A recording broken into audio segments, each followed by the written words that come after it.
l'histoire de la Bible. Dans cette dernière partie, nous avons déjà fait 7 prêches.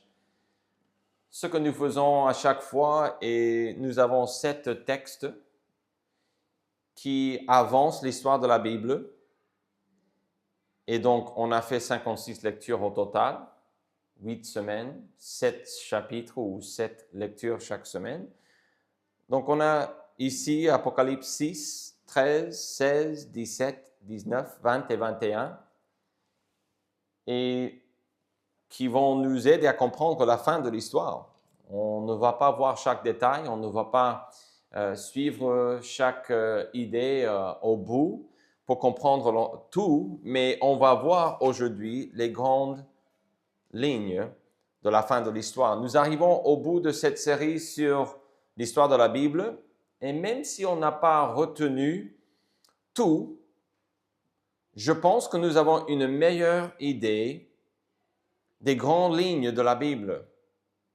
Nous avons vu ensemble que la plus grande ligne ou point, le plus grand point de cette histoire est que Dieu court après l'homme pécheur avec le désir de faire quoi? De le restaurer. Avec le désir que chaque être humain, soit réconcilié avec lui par Jésus-Christ. Nous faisons donc, en tant qu'enfants de Dieu, les fonctions d'ambassadeurs pour Christ, comme si Dieu exhortait, comment? Par nous. Nous vous en supplions, au nom de Christ, soyez réconciliés avec Dieu. Le prêche des enfants de Dieu, c'est soyez réconciliés avec Dieu. 2 Corinthiens 5, 20 démontre que ce que Dieu est dans la Bible, bon, on fait une comparaison évidemment en ceci, je ne dis pas qu'on peut résumer l'ensemble de la Bible en 2 Corinthiens 5, 20, mais quand on étudie la parole de Dieu à travers ces 8 prêches, nous avons observé que dès le début jusqu'à la fin, Dieu court après l'être humain. La conclusion, l'application pour nous, c'est 2 Corinthiens 5, 20. Qu'est-ce qu'on doit faire? On va dire aux gens, on va supplier aux gens, soyez réconciliés avec Dieu. Nous savons aussi que Dieu ne veut pas qu'aucun aille en enfer, dans la géhenne, dans l'étang de feu ardent. 2 Pierre 3, 9 emploie vraiment une phrase, une expression, on voit qu'il dit que ce qu'il veut en tout cas est que tous arrivent à la repentance. Que tous arrivent à la repentance. Ça, c'est le désir de Dieu. C'est pour cela qu'il court après l'être humain avec le salut. Néanmoins, la dernière phrase de la dernière lecture de cette série démontre que certains ne seront pas réconciliés avec lui. Si on ajoute Matthieu 7, on peut dire que la plupart ne seront pas réconciliés avec Dieu. L'expression qu'on a dans cette dernière phrase, vous regarderez avec moi, Apocalypse 21, 27, « Il n'entrera chez elle ». Ça, c'est la Nouvelle Jérusalem.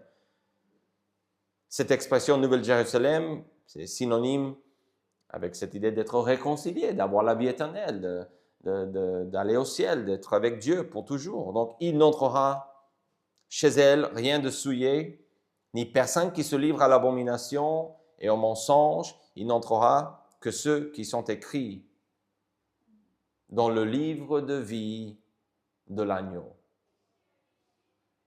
Même si Dieu veut que tous jouissent de son paradis, de cette réconciliation, nous verrons qu'il y a énormément de gens qui refusent de faire cela, de se soumettre à Dieu humblement, de faire ce que Dieu demande. Ils refusent de se réconcilier avec lui. Et la mauvaise nouvelle pour ces gens, depuis le temps d'Adam jusqu'à la fin du monde, la mauvaise nouvelle est qu'il y a quelque chose d'horrible dans leur avenir.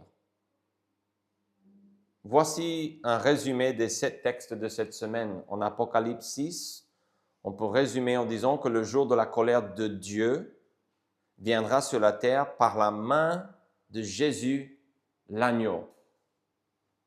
En Apocalypse 13, le pire de la colère de Dieu aura lieu pendant les 3 dernières années et demie de la tribulation, comme on l'appelle.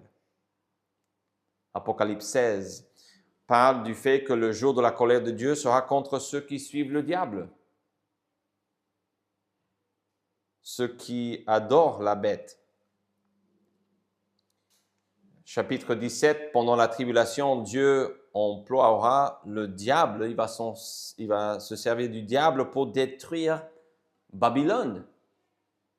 Donc un royaume qui est encore à être révélé en pleine force, qui va avancer le programme du diable, mais à un moment donné, Dieu va employer même le diable lui-même pour punir ce royaume qui est décrit, je pense, ici en Apocalypse, mais aussi en Daniel. Le chapitre 19, Apocalypse 19, le festin de noces de l'agneau est annoncé, mais d'abord Jésus jugera d'abord la bête, le faux prophète, et les humains alliés avec eux. En Apocalypse 20, on voit qu'on a le règne de 1000 ans, le millénium est annoncé, mais d'abord, Jésus, il va faire lier le diable pendant 1000 ans, parce que lui, pendant son règne, il ne faut pas qu'il y ait de l'activité du malin sur la terre.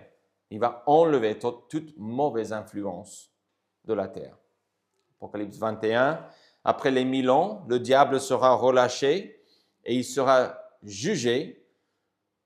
Et encore une fois, comme juste avant le millénium, donc le diable sera jugé cette fois-ci, ainsi que tous les incrédules, avant que Jésus ne rétablisse les choses comme elles étaient au début de la création. Le meilleur chapitre à lire est chapitre 22. Et j'aurais voulu lire ce chapitre aujourd'hui, mais ça prendrait quand même pas mal de temps. Mais je pense que si vous voulez vraiment avoir la cerise sur l'histoire de la Bible, il aurait fallu qu'on lise 21 et 22 peut-être pour aujourd'hui, la dernière journée de lecture biblique. Mais on parle de ce fait, de ce qu'on a en Genèse 1 et 2. On le retrouve finalement, et c'est toujours dans le futur aujourd'hui de notre point de vue, mais on le retrouve dans les derniers 2 chapitres de la Bible. Il y a pas mal d'observations à faire là-dessus, mais on reprendra ce thème en étudiant ensemble la Genèse à partir de la semaine prochaine. Parce que nous allons commencer une nouvelle série de prêches. Quelle est la phrase qui résume ces textes? Le pire et le meilleur sont à venir, et c'est Jésus qui se charge de tout. Le pire et le meilleur. On va parler de ces 2 choses. Qu'est-ce que c'est cette idée du pire? Qu'est-ce qui est le pire qui peut nous arriver? Et qu'est-ce qui est le meilleur? Quelle est la meilleure chose qui peut arriver à l'être humain? Et pourquoi est-ce qu'on dit que c'est Jésus qui fait tout cela, qui gère tout cela? On va répondre à ces questions aujourd'hui. Le pire, c'est la seconde mort. Les textes qui parlent de ceci, bon, on va voir plusieurs textes, mais en gros, Apocalypse 6, 13, 20 et 21 parlent de ceci. D'autres textes qu'on a lus aussi, mais c'est les textes que je vais mentionner. Je ne peux pas mentionner à chaque fois des textes de chaque lecture, puisque ça prend énormément de temps, mais j'essaie de résumer, de vous donner assez pour vous convaincre que le pire, c'est la seconde mort. Oui, il y a une période de grande tribulation que nous appelons, nous, aujourd'hui, on l'appelle comme ça, la grande tribulation. Quand vous étudiez l'expression, la tribulation, le mot tribulation, vous allez voir que ça veut dire persécution, tout simplement, dans la Bible. Et qu'à chaque fois, on ne parle pas de cette période qui est décrite ici en Apocalypse, où on va verser les coupes de la colère de l'agneau, où on va avoir des trompettes qui vont sonner. On parle de jugement de Dieu contre la terre qui va avoir lieu pendant 7 ans, mais vraiment 3 ans et demi. C'est là où la misère va éclater. Donc, on est dans cette description. Nous, on va l'appeler la tribulation. Mais on peut subir de la tribulation aujourd'hui, de la persécution, en tant qu'Église, en tant que croyant, mais c'est une autre chose. Donc, on va dire la tribulation avec un T majuscule, peut-être pour nous aider à identifier une période de 7 ans sur la terre. Cette tribulation est décrite en détail. Je vous dirai en même temps, pas avec tous les détails, ok? Mais on a des détails ici qui nous décrivent cette période dans les lectures de cette semaine. Par exemple, Apocalypse 6, 9 à 11. Si vous voulez regarder ce texte avec moi, Apocalypse 6, c'était le premier texte, je pense qu'on a lu cette semaine passée. Apocalypse 6, les versets 9 à 11. Donc, ici, on décrit cette période ainsi: quand il ouvrit le 5e sceau, je vis sous l'autel les âmes de ceux qui avaient été immolés à cause de la parole de Dieu et à cause du témoignage qu'ils avaient rendu. Quand vous parlez de la part de Dieu au monde pécheur, vous allez subir de la persécution. Si vous ne subissez pas de la persécution, c'est parce que vous ne publiez pas la parole de Dieu. C'est tout simplement cela. Et je vous donne ça du verset 9 comme une application. Je continue au verset 10. Ils crièrent d'une voix forte en disant: jusqu'à quand, souverain, saint et véritable, tardes-tu à juger et à tirer vengeance de notre sang sur les habitants de la terre? Une robe blanche fut donnée à chacun d'eux, et il leur fut dit de se tenir en repos quelque temps encore, jusqu'à ce que fût complet le nombre de leurs compagnons de service et de leurs frères qui devaient être mis à mort comme eux. On dit ici que c'est une vengeance contre les habitants de la terre. La colère de Dieu, ici, on explique que c'est un jugement contre ceux qui ont maltraité et tué les messagers de Dieu, ses serviteurs, les prophètes, les apôtres, les pasteurs, etc. Les enfants de Dieu. Dieu va juger le monde. Ici, les gens qui sont à cette période décrite ici, qui ont déjà été tués pour leur foi, pour le témoignage en Jésus, eux, ils veulent savoir, mais jusqu'à quand? Achève ton œuvre, juge le monde. Tu ne peux pas laisser impunis ces gens s'ils n'ont pas la foi en toi, tu dois punir ces gens. Apocalypse 6, un peu plus loin, 15 à 17, ajoute que tout le monde présent sur la terre pour cette tribulation aura peur et se cacheront, et je cite, devant la face de celui qui est assis sur le trône et devant la colère de l'agneau. Car le grand jour de sa colère est venu, et qui peut subsister? On a un autre détail ici. C'est un jour de colère de Jésus-Christ lui-même. Vous vous souvenez quand Jean, qui a écrit Apocalypse et qui a écrit aussi l'Évangile selon Jean, les 3 lettres de Jean, 1, 2 et 3, Jean, donc même auteur, humain, évidemment c'est Dieu qui a révélé cette information, mais je pense que Jean, il comprenait quand il a écrit ceci, il y a des choses qu'il n'a pas compris, mais je pense qu'il comprenait probablement, avec cette référence de la colère de l'agneau, je pense que c'est sûr, en lisant l'Apocalypse, qu'il comprenait que c'était Jésus-Christ, puisque Jésus se révèle dès les premiers chapitres en disant « c'est moi qui est l'alpha et l'oméga, c'est moi qui est là, c'est moi qui va juger le monde, c'est moi qui s'adresse à cette Église. » Donc, souvenez-vous que quand Jésus s'est présenté devant Jean-Baptiste, c'est Jean, je pense chapitre 1, qui nous dit qu'on a appelé ou donné le titre à Jésus « l'agneau de Dieu qui ôte le péché du monde ». Et on a des références à cette expression ici.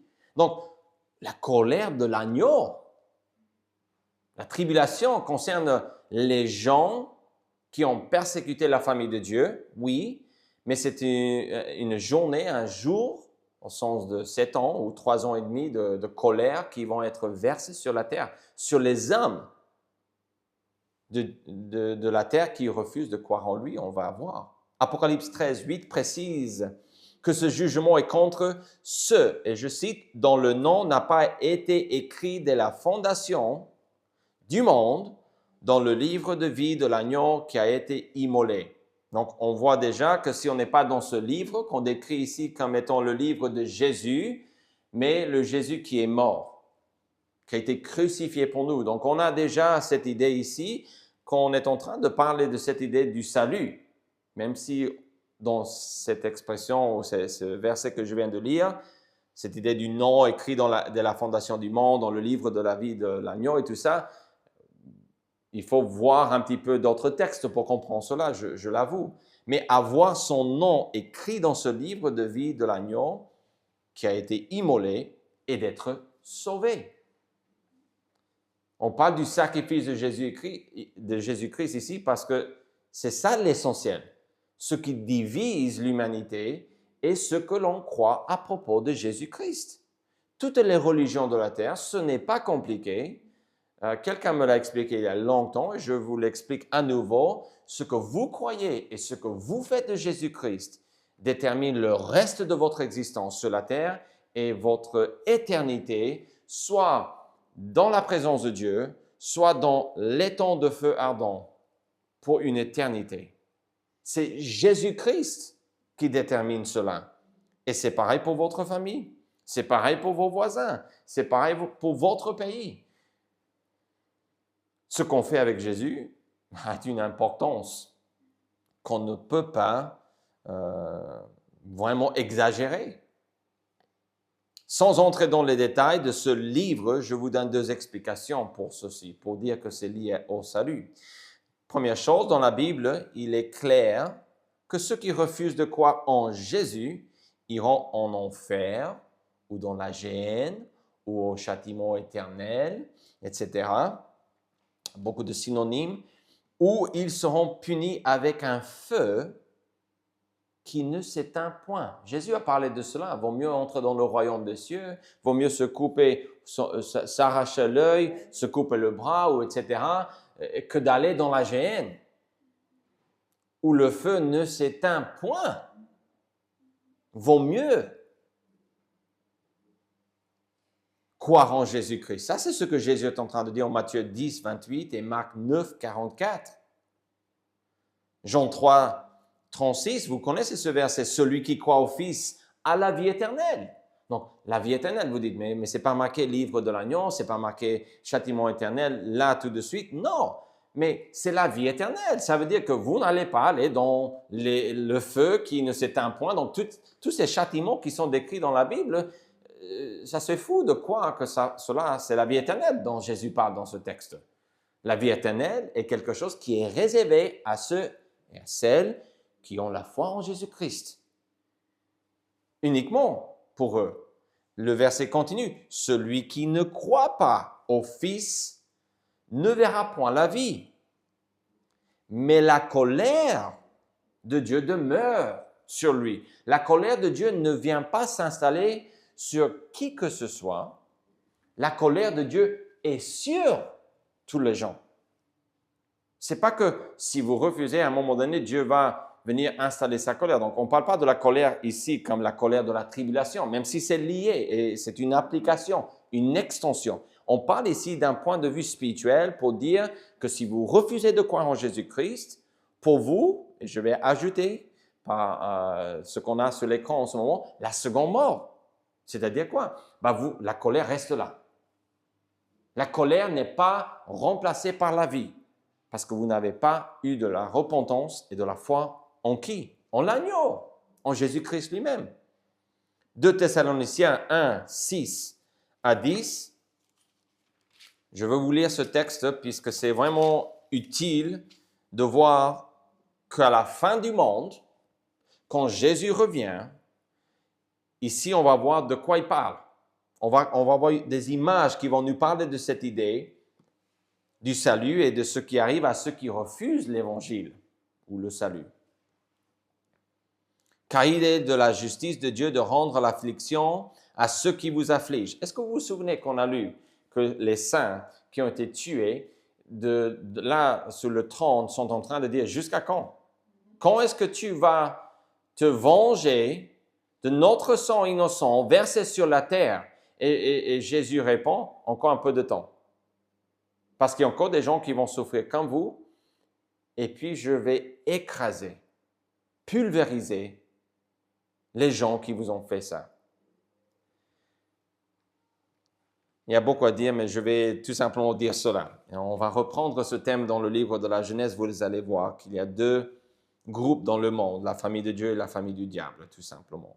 Donc Dieu dit ici que c'est la justice de Dieu de rendre l'affliction à ceux qui vous affligent, verset 7, et de vous donner à vous qui êtes affligés du repos avec nous, lorsque le Seigneur Jésus apparaîtra du ciel avec les anges de sa puissance, au milieu d'une flamme de feu. Pour faire quoi? Pour punir ceux qui ne connaissent pas Dieu et ceux qui n'obéissent pas à l'évangile de notre Seigneur Jésus-Christ. Qu'est-ce qu'ils auront? Ils auront pour châtiment une ruine éternelle. Donc, les temps de feu est décrit ici comme une ruine éternelle. Il faut faire la comparaison. Il faut comprendre que quand on lit la Bible, on a des synonymes, énormément de synonymes. Alors, il faut faire attention à ne pas dire que deux choses sont synonymes quand ce n'est pas vraiment le cas. Parfois, il y a des petites nuances, mais ici, on est dans la fin du monde. Jésus revient, il va punir les gens qui ont fait du mal à sa famille, à ses serviteurs. On est dans la lecture du texte que je viens de vous lire en Apocalypse. Et il dit, loin de la face du Seigneur et de la gloire de sa force, lorsqu'il viendra pour être en ce jour glorifié dans ses saints et admiré dans tous ceux qui ont cru, car notre témoignage auprès de vous a été cru.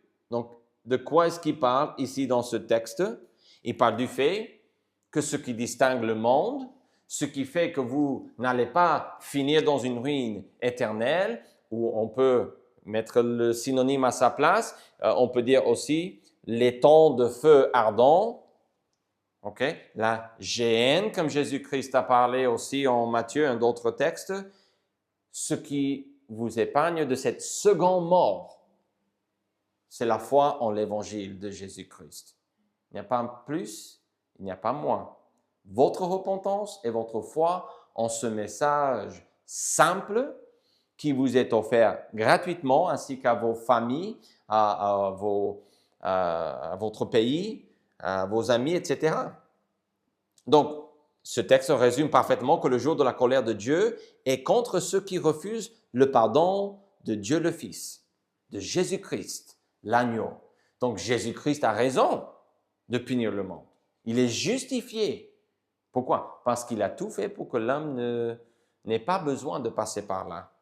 Apocalypse 13, 2 décrit aussi que cette tribulation est contre les hommes, je cite, les hommes qui avaient la marque de la bête et qui adoraient son image. Donc, il paraît qu'il va y avoir vraiment cette idée une marque de la bête, que les gens vont adorer Dieu.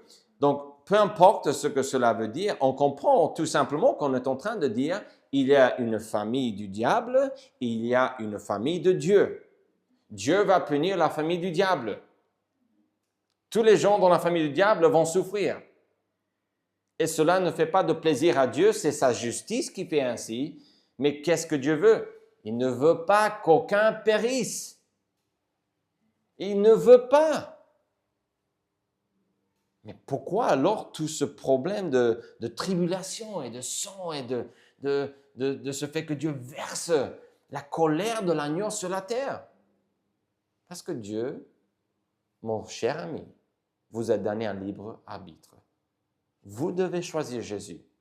Vous devez vous laisser attirer par la grâce de Dieu et vous repentir et vous humilier devant lui pour échapper à cette punition éternelle. Apocalypse 13, aussi une lecture de cette semaine, explique ce que je viens de dire, que Dieu est justifié en ce qu'il va faire sur la terre un jour. Et donc, ça, c'était pas le bon verset, c'était le verset qui parle du fait que la bête ils vont avoir des blasphèmes qui vont être prononcés en verset, donc chapitre 13, verset 5, il lui fut donné une bouche qui proférait des paroles arrogantes et des blasphèmes. Et donc, en verset 6, pour proférer des blasphèmes. Et on a d'autres textes aussi qui vont parler de cette idée pendant les châtiments de Dieu, que ce que l'être humain va faire au lieu de se repentir, ils vont blasphémer. Ils vont se cacher, mais ils vont blasphémer. Jusqu'au bout, ils vont blasphémer. Ils ne vont pas céder. Donc Dieu est justifié parce que lui, il va corriger et même dans la correction, ils ne vont pas se soumettre. C'est comme un enfant. Quand vous punissez un enfant, il sait qu'il a tort, il sait qu'il a mal agi, qu'il y a des conséquences et il reste têtu, il reste là sans céder. Les hommes vont être comme ça et sont comme ça. Finalement, la rébellion des hommes contre Dieu est très claire en Apocalypse 16, 9 et verset 11, où ceux punis, comme je viens de dire, qu'est-ce qu'ils vont faire? Ils vont tout simplement, ils vont blasphémer. Ils vont, au lieu de se soumettre à Dieu, ils vont prononcer des blasphèmes. Verset 9, et blasphémèrent le nom du Dieu. Et verset 11, et ils blasphémèrent le Dieu du ciel. Donc, que ce soit ici en chapitre 13 ou 16, on voit ce thème qui revient, c'est que les hommes ne vont pas se soumettre. C'est leur choix. Même au milieu de cette manifestation de la gloire de Dieu et du juste jugement de Dieu, non. La tribulation est sûre d'arriver. Mais ce n'est pas le pire. Ce que je viens de vous décrire ici n'est pas le pire. Cette tribulation est horrible, terrifiante, horrible, grande souffrance, beaucoup de morts, beaucoup de sang va être versé ce jour de la colère de l'agneau. Mais le pire est ce que la Bible appelle la seconde mort. C'est le pire. Apocalypse 20 nous parle de ceci, donc c'est un texte que vous allez vouloir regarder avec moi et lire. Apocalypse 20 et verset 6. Heureux et saints ceux qui ont part à la première résurrection. La seconde mort n'a point de pouvoir sur eux, mais ils seront sacrificateurs de Dieu et de Christ et ils régneront avec lui pendant 1000 ans. Donc seulement la famille de Dieu va régner avec lui. Les autres, on dit que pour eux, c'est la seconde mort, mais tandis pour les autres, c'est la première résurrection. Donc la famille de Dieu, c'est la première résurrection. Quand on meurt, on a une résurrection qui est pour la vie, la première résurrection. Mais la seconde mort, en fait, c'est vraiment l'idée que Dieu va juger les morts, les non-croyants, et les jeter dans l'étang de feu. Donc, on avance ici, en tout cas en verset 6, que la seconde mort est réservée, on peut dire, dans un premier temps, aux non-croyants. Apocalypse 20 et le verset 14, « Et la mort et le séjour des morts furent jetés dans l'étang de feu. » Donc, ici, on définit la seconde mort comme étant le fait d'être jeté dans l'étang de feu. Il suffit de lire les évangiles, Matthieu, Marc, Luc et Jean. Il suffit de voir comment Jésus a parlé de la géhenne en Matthieu et de comprendre qu'ici, ces gens sont des non-croyants. Et qu'est-ce qui fait qu'ils sont non-croyants? On a vu 2 Thessaloniciens 1, 6 à 10. C'est des gens qui ont refusé de croire en l'Évangile, qui n'obéissaient pas, qui ont refusé, qui ont préféré la famille du diable de rester là que de se tourner et de se repentir et de venir au Seigneur pour le salut. Matthieu 25, 41 ajoute de façon alarmante, qui est d'une manière qui choque, que l'étang de feu n'était pas créé pour les hommes, mais pour le diable et pour ses anges. Donc, ce qu'on décrit ici est horrible, mais il faut comprendre, quand Dieu a créé l'être humain, il n'y a jamais une seule période de l'histoire du monde, de l'univers, de l'être humain, où le pardon n'est pas possible. Parce que la punition ultime, c'est quoi? C'est le feu, qu'on l'appelle la géhenne, ruine éternelle de feu, ou l'étang de feu ardent, ou l'étang de feu tout simplement. On parle de la même chose. C'est la fin pour tous ceux et celles qui sont dans la famille du diable. Donc, si ça c'est la réalité, et ça c'est ce que la Bible dit, ce qui est choquant, c'est Matthieu 25, 41 dit que c'était pour le diable et pour les anges. Que cela n'a même pas été créé pour l'être humain. Qu'est-ce que cela veut dire? Que l'être humain n'est pas obligé d'aller là. Il y en a des gens qui disent que uniquement les gens que Dieu choisit peuvent aller au ciel. Et que tout le reste, même s'ils veulent, ne peuvent pas aller au ciel. Et que même ceux que Dieu a choisis, même s'ils ne veulent pas, ils vont être sauvés et aller au ciel. C'est Jean Calvin qui a avancé cette idée. C'est une fausse idée. C'est une fausse idée. Pourquoi? Parce que la fin de tout, de chaque pécheur, la punition, c'est le feu. Et cet endroit n'a pas été créé pour l'être humain. Donc, comment est-ce possible que Dieu, avant la création du monde, ait choisi que certains êtres humains, de votre famille peut-être, qui refusent de croire, en fait, ils ne peuvent pas croire. Ce n'est pas de leur faute. C'est parce que Dieu ne veut pas. Non. Matthieu 25, 41 dit que c'était pour le diable et pour ses anges. Mais les hommes peuvent y aller. Mais c'est contre le plan de Dieu. Donc, on a ici en Matthieu 25, je pense que c'est alarmante.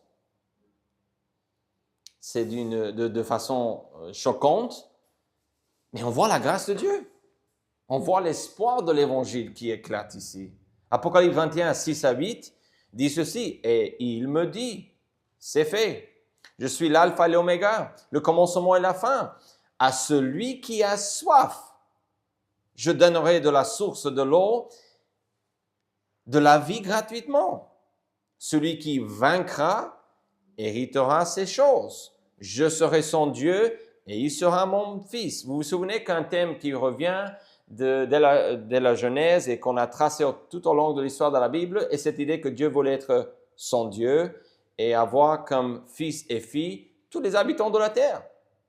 Avec Adam et Ève, il voulait ça, il voulait venir parler avec eux. Ils ont péché, ça a gâché l'affaire. Avec Israël, il voulait être leur Dieu et qu'il soit son peuple. Et dans le Nouveau Testament, avec cette idée de l'Église qu'on a aujourd'hui, Dieu dit en Corinthiens, vous êtes mes enfants, je suis votre Père, vous êtes mes fils et mes filles.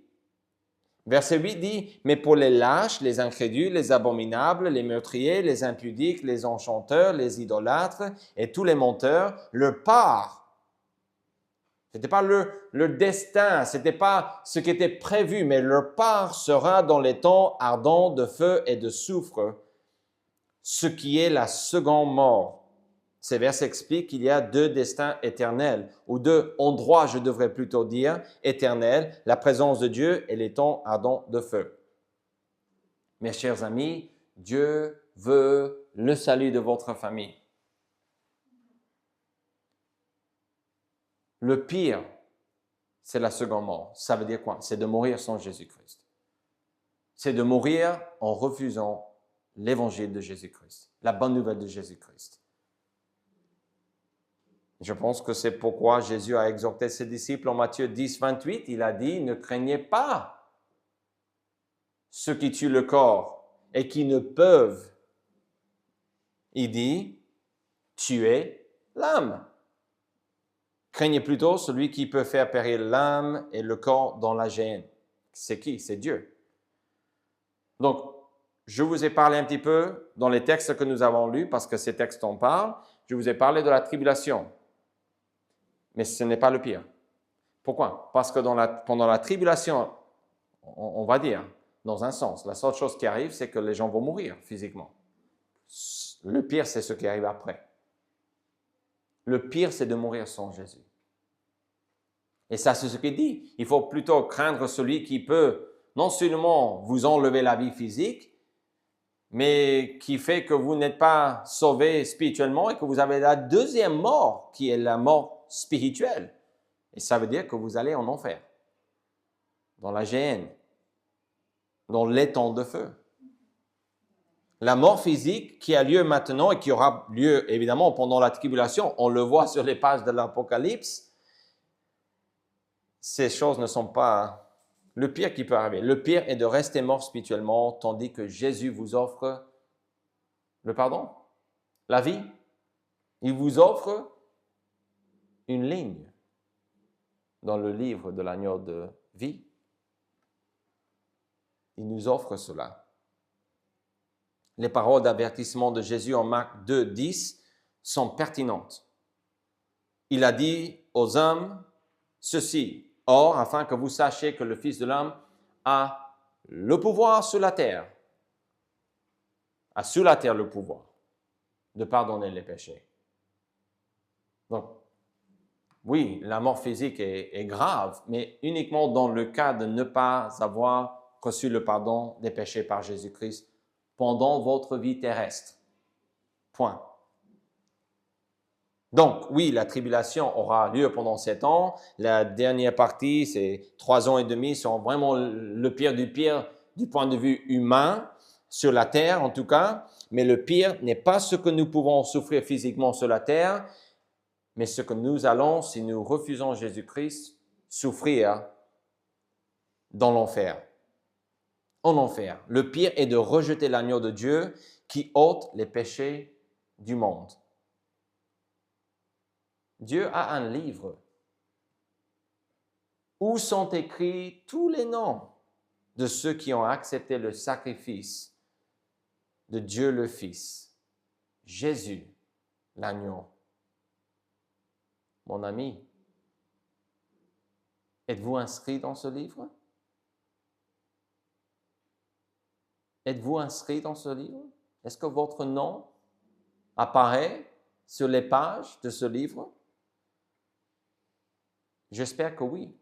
Et sinon, on va parler de comment vous pouvez vous faire inscrire dans ce livre. Le meilleur, c'est la première résurrection.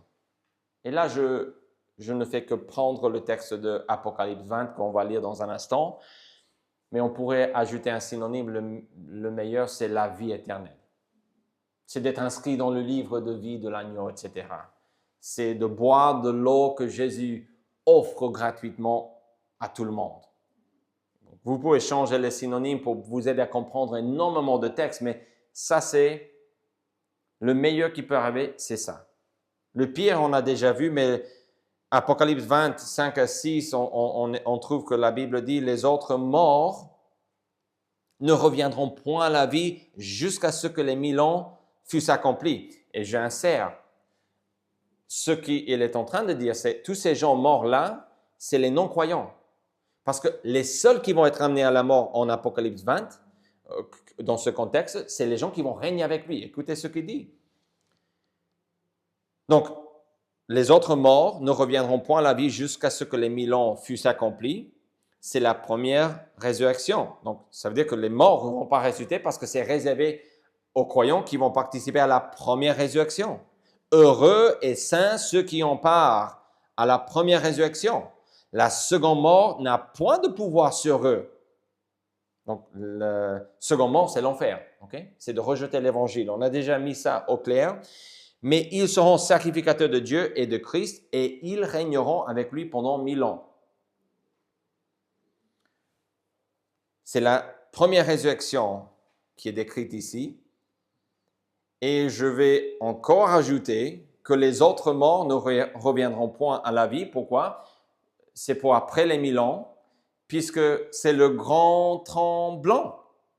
Et c'est quoi ça? C'est si vous êtes devant le grand tremblant, vous n'êtes pas sauvés.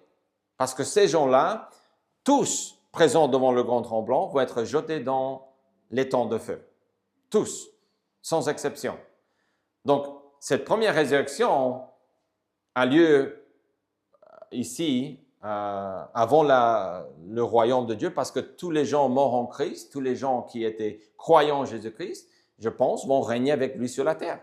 On parle de cela dans beaucoup de textes, ça a été promis aux Juifs, c'est répété pour l'Église, et on a des textes qui parlent ici. Écoutez Apocalypse 20, alors c'est un texte qui a quelques versets, mais on va lire les versets 11 jusqu'à 21, parce que je voudrais... non, c'est pas ça, je pense qu'à chaque fois je mets le mauvais texte là.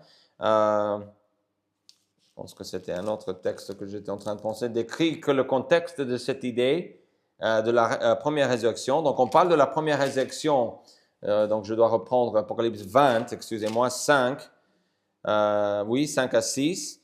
Mais si on reprend le contexte, on a le contexte ici en chapitre 19, excusez-moi, Apocalypse 19, les versets 11 à 21 vont décrire. Donc, on parle de cette première résurrection, mais on parle de quoi? Écoutez ce qu'on dit.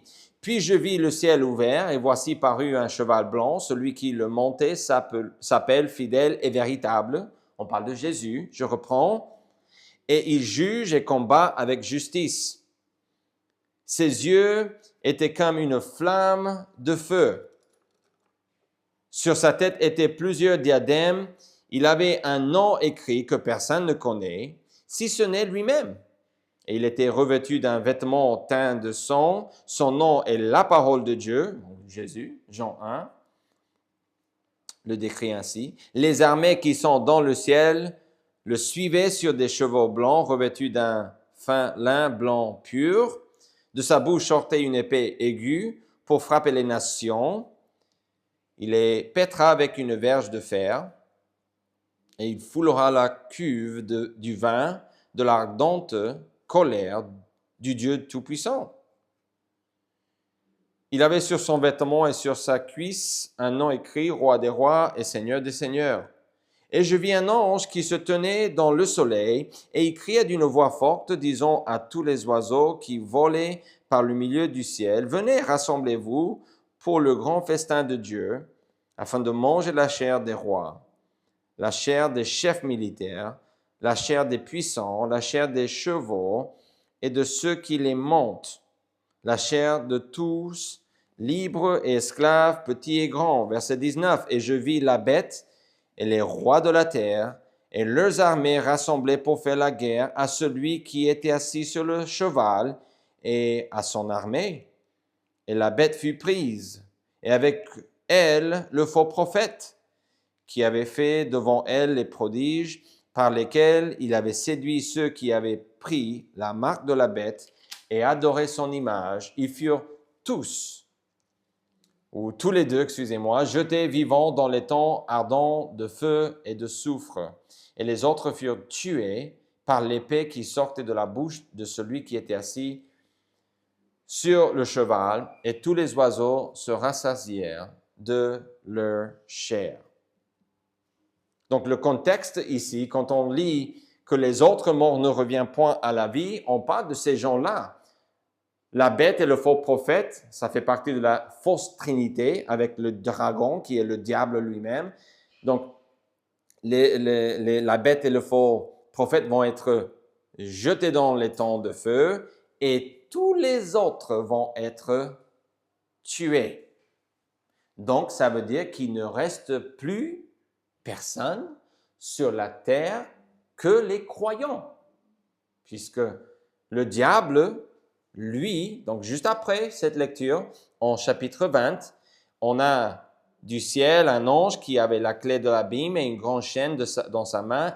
Il saisit le dragon, le serpent ancien, qui est le diable et Satan, et le lia pendant 1000 ans. Donc, Dieu, à la fin de la tribulation, va anéantir la fausse trinité. Bon, en fait, il va anéantir 2/3 de la fausse trinité. La bête et le faux prophète vont être jetés dans les temps.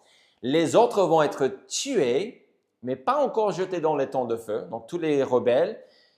Le diable ne va pas être jeté encore dans les temps de feu. Il va être lié pendant 1000 ans. Donc, Jésus va, pour la première résurrection, c'est qui? C'est tous les croyants qui vont revenir à la vie et régner avec Christ. Ce ne sont pas des non-croyants. Donc, la tribulation a lieu, le jugement, première partie du jugement va avoir lieu. Le règne du Christ va avoir lieu pendant 1000 ans sur la terre. Et à la fin de cela, on va avoir le jugement. Encore une fois, il va y avoir des gens sur la terre qui étaient remplis à 100% de croyants. Éventuellement, il va y avoir encore des non-croyants. Pourquoi? Même quand Jésus est là, parce qu'ils refusent de croire en Jésus. Fois après fois, peu importe le contexte, le jardin, Israël, l'Église ou le règne millénaire du Christ, il y a toujours des gens avec leur libre arbitre qui décident d'aller à un endroit qui a été créé pour le diable et ses anges. C'est incroyable. C'est incroyable, mais c'est la réalité des choses.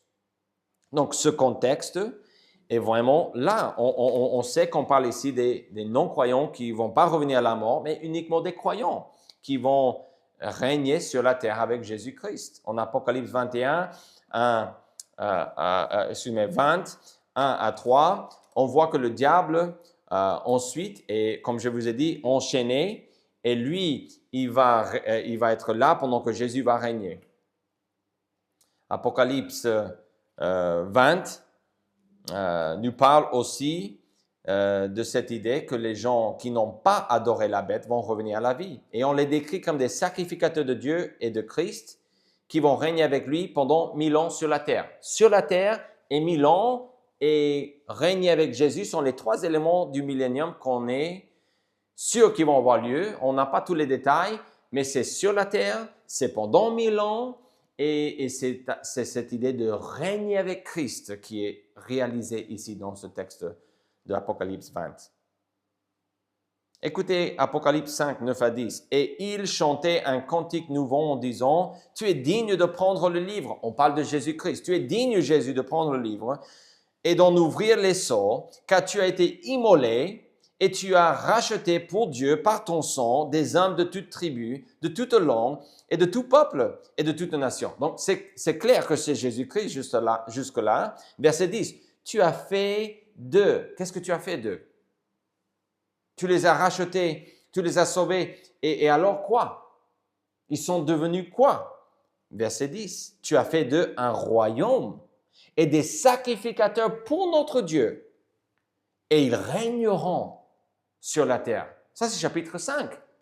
On n'a pas lu ça cette semaine, mais on parle de quoi? Qui sont ces sacrificateurs?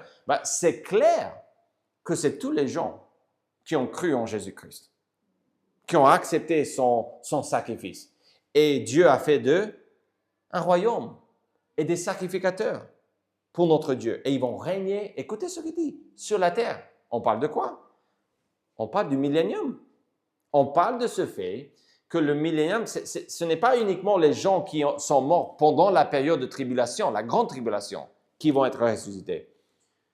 Je pense que l'Église va être là avec Jésus-Christ quand Jésus revient. Certains ne pensent pas que ça c'est le cas. Ils pensent que l'Église va traverser la grande tribulation et vont faire partie de ces martyrs qui vont mourir. Dans les deux cas, Dieu va donner cette première résurrection qui va faire que tout le monde en Christ, qui avait la foi, soit en regardant vers la croix dans l'avenir comme promis, ou en regardant en arrière vers la croix comme nous faisons aujourd'hui pour être sauvés, tous ces gens-là vont régner avec Christ. Parce que les gens qui ont été rachetés par le sang de Jésus-Christ, peu importe où ils se trouvent dans l'histoire du monde, vont régner avec Christ. Si on comprend ces textes correctement, je pense que c'est le cas. Parce que tout le monde qui a été sauvé par le sang de Jésus-Christ, on dit ici, c'est eux le royaume, c'est eux les sacrificateurs pour Dieu qui vont régner sur la terre. Ce texte explique que le millénium est réservé à ceux qui ont été rachetés par le sang de l'agneau. Donc ça, c'est le meilleur qui peut arriver. C'est de régner avec le Christ. Et ça veut dire quoi? Ça veut dire qu'on est dans sa famille. Ça, c'est le meilleur qui peut arriver. La dernière chose que je veux vous dire est que Jésus se charge de tout. C'est lui le chef. C'est lui celui qui règne. À tous les coups, c'est lui. C'est lui, c'est lui, c'est lui. C'est lui qui a tout créé. Quand vous lisez Genèse 1, et vous lisez Jean 1, et vous lisez Hébreux 1, donc 3 fois 1, 1, 1, amen, vous avez l'explication que celui qui a tout créé, c'est Jésus-Christ. Que Dieu a tout créé par son Fils, Jésus-Christ. Il est le Créateur. Ce monde, l'univers lui appartient. Si vous êtes dans sa famille, vous lui appartenez. Et la promesse de restauration de la création et de toutes choses, le renouvellement de toutes choses, comme promis dans la Bible, nous concerne si nous sommes dans sa famille. Il se charge de tout, veut dire que nous avons l'assurance d'avoir ce qu'il promet. C'est lui le Créateur, mais c'est plus que ça. On a vu aussi que c'est lui qui jugera. Jean 5, 22 explique que le Père ne juge personne, mais il a remis tout jugement au Fils. Donc, quand on parle de ce jugement, on a déjà vu cela, hein, mais en lisant des textes, en Apocalypse 6, 16 et 14, 10, ces textes identifient Jésus comme celui qui jugera lui-même parce que les gens l'ont rejeté comme sauveur. Vous vous souvenez que c'était le jour de la colère de l'agneau qu'on décrit ici comme cette grande tribulation. Donc, c'est Jésus qui se charge de tout, tant pour les croyants comme pour les non-croyants. Pour les non-croyants, qu'est-ce qu'ils vont voir? Ils vont voir que c'est lui qui va les juger, que cette colère, et les gens vont savoir, ils vont dire que c'est le grand jour de la colère de l'agneau est arrivé. Et qui peut subsister devant cette colère? Personne. Personne. À moins d'être dans la famille de Dieu, il n'y a personne qui peut. Mais du point de vue des gens qui disent cela, qui peut subsister devant cela, ils vont dire, personne, parce que tous ces gens qui vont dire cela, ils sont en train de se cacher de l'agneau. Vous vous souvenez ce qu'Adam et Ève ont fait dans le jardin? Qu'est-ce qu'ils ont fait quand ils ont péché? Ils se sont cachés. Donc, on a beaucoup pas de synonymes, mais des illustrations et des images qui vont ensemble en Genèse et ici en Apocalypse. Bref, c'est lui qui jugera le monde. Mais c'est aussi lui qui recréera toutes choses. Apocalypse 21 et Jean 14 expliquent. Écoutez ceci, c'est vraiment utile pour nous aider à comprendre que l'histoire de la Bible, même quand on est dans le Nouveau Testament, dans les évangiles, entre les évangiles et les lettres, comme l'Apocalypse par exemple, on a des choses qui vont ensemble. Ces textes, Apocalypse 21 et Jean 14, expliquent que c'est Jésus qui rétablira l'univers, comme elle était au début de la création. Jésus a dit à ses disciples, vous vous souvenez, qu'il allait leur préparer une place. Et quand c'est fait, je reviendrai vous prendre avec moi.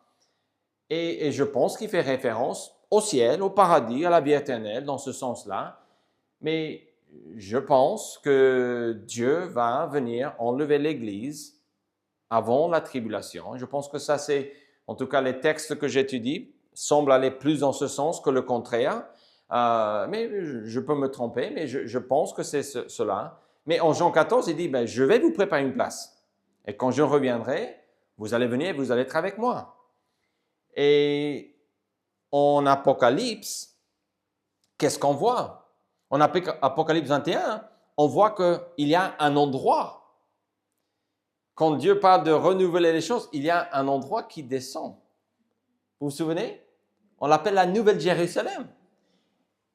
Et ça, c'est un endroit qui est déjà prêt ou préparé, qui est au ciel et qui descend du ciel.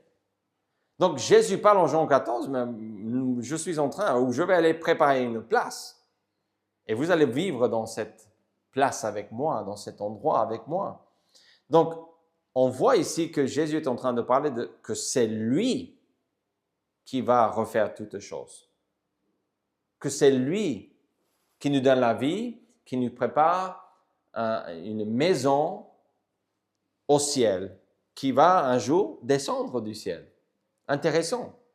Le pire et le meilleur sont à venir pour nous tous. J'espère pour vous que ce qui vient est le meilleur possible. Mais je sais qu'il y a des gens qui écoutent aujourd'hui ce prêche, qui pour eux, ce qui arrive n'est pas le meilleur, c'est le pire. Et cela est regrettable. Pourquoi? Parce que ce n'est pas obligé de rester comme ça. Le pire a été préparé pour le diable et ses anges. Pas pour vous, mon cher ami. Pas pour votre famille, mes chers amis. Qu'est-ce que Dieu veut de tous ceux qui entendent cette histoire de la Bible, cette dernière partie notamment? Comment répondre aujourd'hui à l'histoire de la Bible? Si ceci est vrai, je m'adresse aux croyants d'abord. Si ce que je viens de vous dire aujourd'hui est vrai, les croyants devraient développer un plan pour évangéliser le monde et le mettre en pratique tout de suite et on continue. Si c'est vrai, peut-être vous écoutez ce prêche et vous dites, je ne suis pas convaincu. Peut-être je n'ai pas bien fait mon travail. Peut-être je n'ai pas été assez clair. Et si c'est le cas pour vous, j'espère que vous allez venir me voir et me dire, cette idée-là, je n'ai pas vu aujourd'hui dans le texte. Mais pour moi, c'est clair. Donc, j'admets que peut-être pour quelqu'un d'autre, c'est peut-être pas aussi clair que pour moi. Mais si vous croyez ce que je viens de vous dire aujourd'hui, vous avez la responsabilité de vous engager avec l'Évangile. Il n'y a pas d'autre solution. Il n'y a pas des excuses. Il n'y a pas des exceptions. Il faut. Et moi, je voudrais parler de ceci, de vous montrer quel est notre plan en tant qu'Église pour évangéliser et de vous supplier de participer à cela, mais on fera ça à partir de la semaine prochaine. Alors pour les non-croyants, Apocalypse 21, 1 à 8 nous disent comment répondre.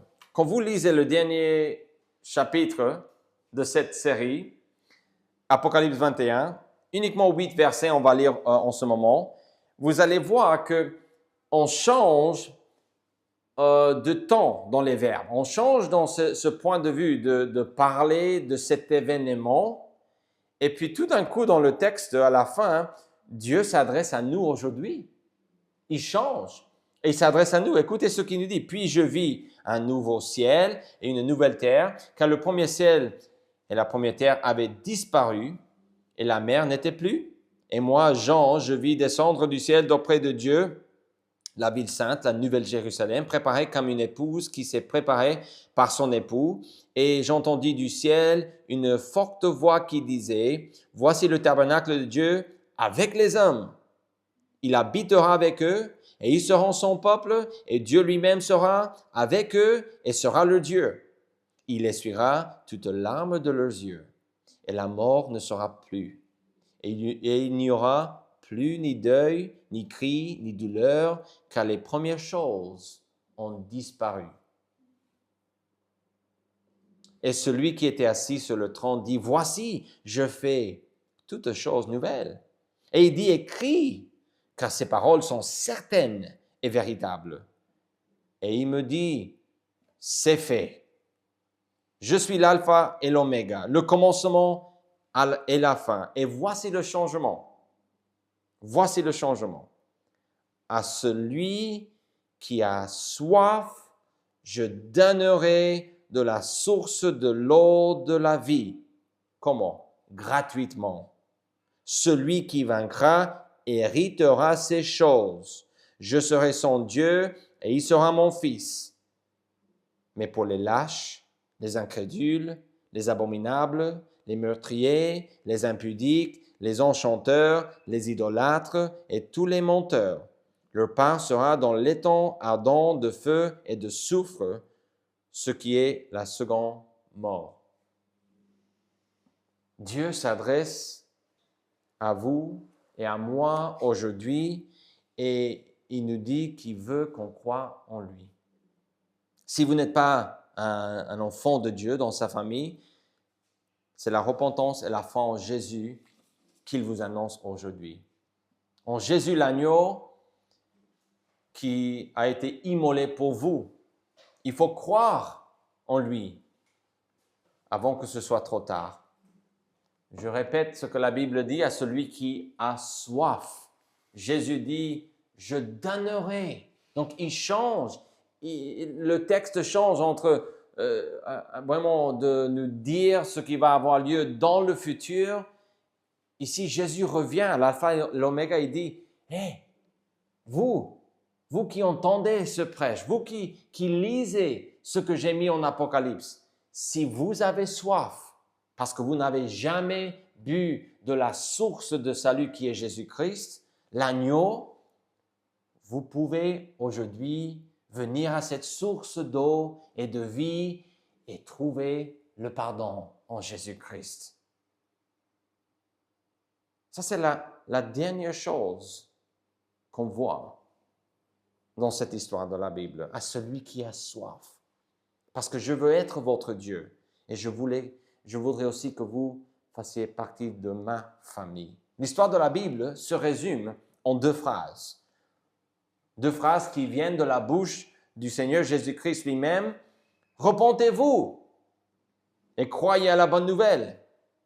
Ça, c'est Jésus en Marc 1, 15. Et Jésus en Luc 13, 3 a dit ceci. Non, je vous le dis, mais si vous ne vous repentez, vous périrez tous également. Mon ami, on a parlé du jugement, du juste jugement de Dieu contre ceux qui refusent de se repentir, qui préfèrent blasphémer et se prosterner devant le diable.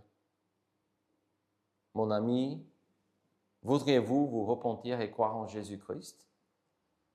Il n'est pas nécessaire de rester sous la colère de Dieu. Vous vous souvenez de Jean 3, 36, que la colère de Dieu demeure sur lui, sur cette personne qui refuse de croire en lui.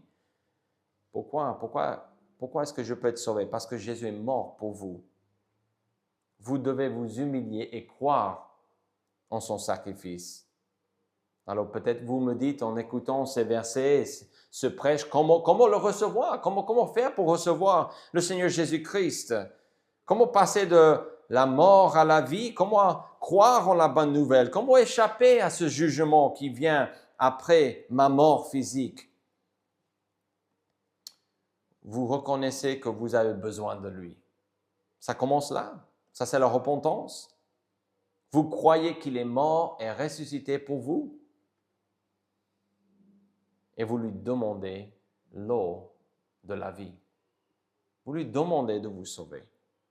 Je l'ai fait quand j'étais un jeune garçon, un jeune enfant. Je n'avais pas beaucoup de connaissances bibliques. Je n'avais pas énormément de péchés non plus dans ma vie, mais je n'étais pas un garçon parfait comme tous les autres garçons et filles que peut-être que vous connaissez, les enfants que vous connaissez. Ils ont tous un caractère. Ils ont tous la capacité de mentir et d'être méchants. Et c'était le cas pour moi. Mais j'ai compris la bonne nouvelle. Et la parole de Dieu a percé mon cœur, m'a gêné, m'a mis mal à l'aise et m'a dit, si tu n'acceptes pas ce don que je tiens devant toi du salut, tu vas le regretter pendant une éternité. Donc j'y ai cru, j'ai placé ma foi en Jésus. Comme un jeune enfant, on est parfois têtu, mais quand l'évangile était clair, j'ai répondu. Et vous pouvez faire la même chose. Ma croyance est devenue officielle quand j'ai ouvert la bouche et j'ai prié. Et j'ai dit quelque chose comme ça. Père, Jésus, je suis pécheur. Tu le sais, je le sais. Mais je ne veux pas payer pour mes propres péchés. Je mérite l'enfer, mais je ne veux pas y aller. Pardonne-moi, sauve-moi, donne-moi la vie, c'est des synonymes. Et je ne me souviens pas lequel j'ai employé, mais j'ai dit, sauve-moi. Je ne veux pas finir comme je vois les choses qu'on vient de me dire dans l'Évangile. Je ne comprenais pas ces chapitres en Apocalypse. Que je sache, à l'époque, je n'avais jamais entendu parler de ces textes. Peut-être dans un chant d'enfant, peut-être on a parlé du livre de la vie de l'agneau, quelque chose comme ça. Je sais qu'on avait des enseignements par rapport à ça, mais moi, j'ai été choqué, percé par la vérité de la parole de Dieu et j'ai tout simplement dit, peu importe ce que les gens pensent de moi, je vais accepter maintenant parce que je ne veux pas risquer mon âme à cause d'un peu d'orgueil dans mon cœur. Il peut faire la même chose pour vous aujourd'hui. Le recevriez-vous aujourd'hui? Si vous n'avez pas fait, peut-être vous êtes dans l'Église depuis longtemps. Ça ne change pas le fait que si vous n'avez jamais fait et que le Saint-Esprit en ce moment est en train de vous percer le cœur avec sa vérité, ça serait fou de rejeter cela. Père Céleste, aide-nous à croire la bonne nouvelle. Aide-nous à partager la bonne nouvelle. Garde nos cœurs dans un état de tendresse spirituelle qui va faire que dans les semaines à suivre, en étudiant l'Évangile ensemble et en développant ou en expliquant plutôt le plan que nous avons dans cette Église pour évangéliser le monde et notre partie du monde aussi. Aide-nous, Seigneur, à accepter cette responsabilité. Pour cela, il faut qu'on ait des cœurs tendres. Il faut aussi qu'on soit sauvés, évidemment, pour pouvoir participer à cela. Aide-nous, Seigneur, à faire cela pour toi, Seigneur, et par ta grâce. Pour ceux et celles qui écoutent ce prêche et qui n'ont aucune idée, ou peut-être ils savent qu'ils ne sont pas dans ta famille. Aujourd'hui, je prie pour qu'ils trouvent la repentance par leur humilité et soumission à toi, Jésus, et pour qu'ils acceptent la bonne nouvelle pour ne pas périr, comme on a vu en Apocalypse aujourd'hui. Au nom de Jésus-Christ, nous prions. Amen.